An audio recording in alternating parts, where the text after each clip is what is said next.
ഗൾഫിൽ 5 വർഷം, മറ്റു ചിലർ 10 വർഷം, വേറെ ചിലർ 20 വർഷം ജോലി ചെയ്യുന്നു. നല്ല ചൂടിലാണ് ജോലി, നല്ല പ്രഷർ ഉണ്ട്, ഫാമിലിക്കായിട്ടാണ് സാക്രിഫൈസ് ചെയ്യുന്നത്. പക്ഷെ ഇവരുടെ ബാങ്ക് അക്കൗണ്ട് നമ്മൾ നോക്കുമ്പോൾ ബാലൻസ് 0 ആണ്. എന്താണ് ഇതിന് കാരണം? സാലറി കുറവാണോ? അല്ല. ഇന്നത്തെ വീഡിയോയിൽ നമ്മൾ ഡിസ്കസ് ചെയ്യാൻ പോകുന്നത് ഗൾഫ് മലയാളീസ് നടത്തുന്ന മണി മിസ്റ്റേക്സിനെ പറ്റി സ്ട്രെയിറ്റ് ആയിട്ട് നിങ്ങളുടെ മുന്നിൽ അവതരിപ്പിക്കുകയാണ്. നിങ്ങൾ ഏതെങ്കിലും ഈ മിസ്റ്റേക്സ് ചെയ്യുന്നുണ്ടോ എന്ന് ചെക്ക് ചെയ്യൂ. നിങ്ങൾ ആദ്യമായിട്ടാണ് ഈ ചാനൽ കാണുന്നതെങ്കിൽ തീർച്ചയായും നിങ്ങൾ ചാനൽ സബ്സ്ക്രൈബ് ചെയ്യുക. Gulf life, financial reality, real truth എന്നിവ സ്ട്രെയിറ്റ് ആയിട്ട് നിങ്ങളോട് പറയുന്ന ചാനലാണ്. ആദ്യത്തെ വലിയ മിസ്റ്റേക്ക് എന്ന് പറയുന്നത് ഷോ ഓഫ് ലൈഫ് ആണ്. സാലറി 80,000 ആയിരിക്കും, പക്ഷെ ലൈഫ് ഷോ ചെയ്യുന്നത് 2 lakhsന്റെ ആയിരിക്കും. പുതിയ പുതിയ ഐഫോണുകൾ വാങ്ങുക, പുതിയ കാറുകൾ മാറ്റി വാങ്ങുക, എല്ലാ വെക്കേഷനിലും റീൽസിന് വേണ്ടി മെനക്കെടുക, ഗോൾഡ് ചെയിൻ വാങ്ങുക. പക്ഷെ ബാങ്ക് ബാലൻസ് നോക്കുമ്പോൾ ഡാർക്ക് ആണ്, 0 ബാലൻസ് ആയിരിക്കും. റിച്ച് ആയിട്ടുള്ള ലൈഫ് ഷോ ചെയ്യാൻ വളരെ എളുപ്പമാണ്, പക്ഷെ റിച്ച് ആയിട്ട് ജീവിക്കുക എന്നുള്ളത് അത് കുറച്ചു പേർക്ക് മാത്രമേ സാധിക്കുകയുള്ളൂ. ഇൻസ്റ്റാഗ്രാമിൽ നമ്മൾ കാണുന്ന പല ലക്ഷറി ലൈഫുകളുടെയും ബാക്കിൽ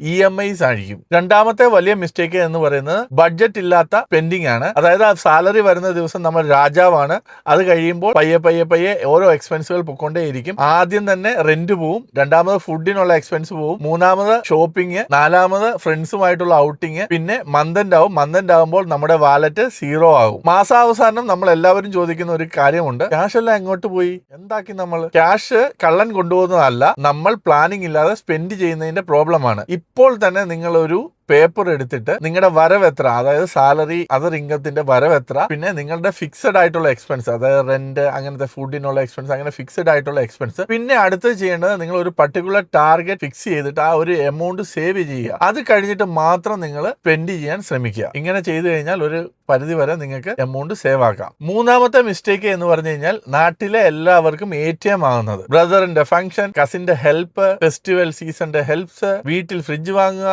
വീട്ടിന് പെയിന്റ് അടിക്കുക, ഇങ്ങനെ എല്ലാത്തിനും, എല്ലാ ക്വസ്റ്റ്യൻസിനും ഒരു ആൻസർ ആണ്, അവൻ ഗൾഫിലാണ്, അവന് പറ്റും. നിങ്ങളൊരു കാര്യം ശ്രദ്ധിക്കുക, നിങ്ങളുടെ വീട്ടിലേക്ക് സഹായിക്കണ്ട എന്നല്ല ഞാൻ പറയുന്നത്. തീർച്ചയായും നിങ്ങൾ ഹെൽപ്പ് ആക്കണം വീട്ടിലേക്ക്, പക്ഷേ നിങ്ങൾ മെഷീൻ അല്ല, മനുഷ്യനാണ്. സോ നിങ്ങളെ തകർത്തുകൊണ്ടാകരുത് എപ്പോഴും ഹെൽപ്പ് ചെയ്യുന്നത്. ഒരു ഫിക്സ്ഡ് ആയിട്ടുള്ള എമൗണ്ട് നിങ്ങൾ എല്ലാ മാസവും മാറ്റി വെക്കുക. പിന്നെ എല്ലാ കാര്യങ്ങൾക്കും നിങ്ങൾ യേസ് പറയേണ്ട ഒരു കാര്യവുമില്ല, നോ പറയേണ്ടടുത്ത് നോ തന്നെ പറയുക. നാലാമത്തെ